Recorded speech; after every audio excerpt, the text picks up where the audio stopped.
Hi, and welcome to another dose of virtual vitamin Z. This is DZS News for the week of March 22nd, 2021. I'm your co-host, Stephen. And I'm your co-host, Claire. And like every other Monday this month, as March is reading month, Stephen and I both have a book to share with you all.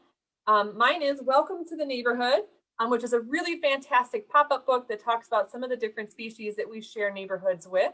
So make sure to check that out if you have an opportunity to. And my book is Animal Languages by Ava Meyer, which is a fascinating book about some of the different and amazing communication systems that non-human animals have. I'd highly recommend it. But Stephen, is your book a pop-up book? I mean, do all the images kind of like come out and like come to life as you're reading it? They don't. I don't think so. They just have to come to life in your mind. You have to imagine it, yeah. Yours wins. just in the illustrations this week. All right, Stephen, what do we have for Detroit Zoological Society updates? All right, so first of all, this is pretty exciting. Bunnyville is coming back to the Detroit Zoo. Now, if you're familiar with Bunnyville in the past, you might think of it as a single-day event that involves things like an egg hunt. This is going to be a little bit different. This is going to be a more socially distanced and safer event for our current times. And it's going to occur over the course of a week from March 29th to April 3rd. So if you visit the zoo, you'll have plenty of opportunities to see different, different features at the zoo. And we definitely recommend visiting on one of these days.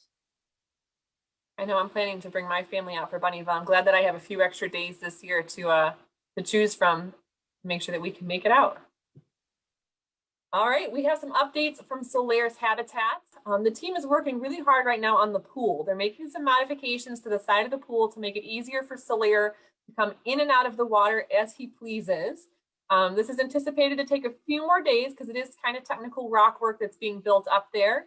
There's a little bit more planting to do, but we are definitely in the home stretch. In the next week, maybe a couple of weeks, Solaire will be able to come out and explore his new place. And we will be able to reopen the building for a limited number of guests each day. So it's very exciting. I can't wait for everybody to be able to see Solaire's new space because it really is incredible. I'm really excited. We've been really building up the anticipation over the past month or so, and it's really exciting to know that it's just around the corner. Next up, as we announced last week, if you're interested in joining the Detroit Zoological Society team, the Detroit Zoo is now hiring for positions in guest relations. That includes guest relations team members, events team members, and zoo mascots, which is pretty cool. Those mascots are pretty awesome, and you could be one of them. So if you're interested, go ahead and go to dzoo.org/gr and look at the listings there. You can also check out some of the other job listings for other positions at the DZS. I know I mentioned it last week, but you never know where a seasonal job will take you, because I did start here seasonally many moons ago. We are excited to announce that several of the buildings are going to be reopening for our guests to enjoy, starting today, actually. The Otter building opened up earlier last week, so guests can now walk through the Otter building. The National Amphibian Conservation Center and the aviary will both be opening today. And we will have staff outside to ensure that we have the correct amount of guests to make sure that everybody's staying safe inside those spaces as they visit. But we're very excited to be able to provide these opportunities again for our guests to come in and visit some of the animals that we care for. So if you're coming out to the zoo this week, you still need those time reservations, so make sure you plan ahead. But some of the buildings are starting to reopen for you to explore.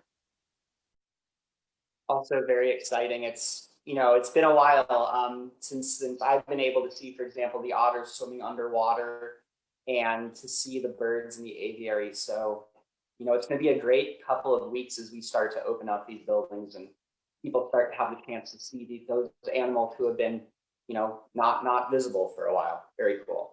I'm particularly excited for the National Amphibian Conservation Center to open, so I can go say hello to all the frogs and toads there. I was going to say, as a frog person, how have you made it so far for so long without being able to interact with the frogs? Well, a lot of it has come through our virtual vitamin Z and all those Facebook episodes and being able to visit them through the work that our team's been doing.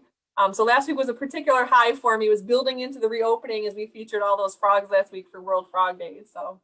All right, our feature story, we are looking at our plant-based meal challenge, our submissions. There's still time to participate. If you have a plant-based recipe that you haven't made before and would like to share with us, follow that recipe, take a photograph of your meal, and send both the recipe and the photograph to us at education@dzs.org. And we would like to feature you on a future DZS News episode. And Stephen, I hear we have 2 for this week. Is that true? We do have 2 for this week, yeah. The first one looks just delicious. It is an easy vegan stuffed bell pepper. And as you can see from this picture, there's the bell pepper that's stuffed with a nice plant-based alternative to meat. There's also, it looks like there is some tempeh on the side. It just looks delicious. I agree. I would order that off of a menu for sure at a restaurant. And Stephen, tell me more about this next one. The next one also looks very good. The next one is a red lentil stew with an avocado garnish. And it looks, again, just incredible. It looks very, very appetizing. And again, all plant-based, no meat or animal products went into it. I think both these submissions must have taken some tips off of Instagram or something on how to photograph food. Because I mean, like, this is like appropriately garnished. The lighting is right. I mean, this is looking pretty good. Yeah, the food photography is on point. And as always, I mean, avocados should be their own food group. So I support any dish that has an avocado-based ingredient in it. All right, let's get started with our virtual education program preview for the week. As always, we are starting you off on Monday morning with DZS News. That's episode 12 for the year. Next up, we have a wildlife adventure story, The Hummingbird. So this one, you got to tune in for this one. It's 11 a.m. on Tuesday. David is actually telling the story in Swahili, and there'll be English subtitles underneath it, so you can follow along. And our team has done a fantastic job animating the story, so really, really worth tuning in on Tuesday morning. On Wednesday morning at 11 a.m., we're continuing our Celebrating Science series, and this time we are celebrating Dr. Ruth Marsick-Reeves, who is the director of the National Amphibian Conservation Center. Her list of accomplishments and contributions to the amphibian conservation field are extensive. So be sure to tune in on Wednesday morning to learn more about Dr. Ruth and all the work that she does. On Thursday, the episode of Green Journey is on backyard composting. So previously, we had shared how the DZS has an anaerobic digester to make the most use of food waste. And now we're going to be telling you how you can join us in that green journey by composting in your own backyard or even your own kitchen. So it's very exciting. Definitely check this one out. Looking forward to those tips. And we will wrap up the week with another book for March's Reading Month, for National Reading Month. And this one is I Am Josephine and I Am a Living Thing, read by Dr. DeAndrea Matthews, who is our Director for Diversity and Community Engagement. I saw the preview and it looks phenomenal. She did a phenomenal job reading the story to share out with everyone. Yeah, I agree. I had not heard of this book before, but it's a great book, a great story, and so definitely also worth checking out. So, in addition to our virtual vitamin Z offerings that we share on Facebook, we also have other offerings that we share on our website at DetroitZoo.org. If you go to the Education tab and then click on Teachers in Schools, for example, our virtual learning labs are accessible for people in all sorts of different situations, including homeschoolers, students who are in school, teachers, parents. Definitely check those out. And the Belle Isle Nature Center is offering video lessons and quick tips through their virtual backyard series. So that is also available on the website. Be sure to check that out. And especially as we roll into spring and people start to think about planting gardens, whether it's a vegetable garden or a garden for wildlife, there are a lot of videos that were made specifically about that, and it is a great resource for those of you who maybe like me aren't super proficient with gardening and could use some advice. I have to tell you, it took everything I had in me yesterday not to start like cleaning out my gardens because it was sunny and nice out. And I'm like, I know it's not time because we live in Michigan and it's going to get chilly again. But I did see a couple bees buzz by me as I was outside yesterday. So spring is here. Hopefully the weather continues to hold true to what spring means. And boy, things are looking up. It's funny you say that because I had the same impulse and I decided to plan out my garden and plan out how to build a container garden because, yeah, I wanted to hold off on actually putting anything in the ground.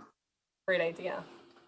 All right, Detroit, that's everything we have for you this week. Stay healthy and we'll see you next Monday.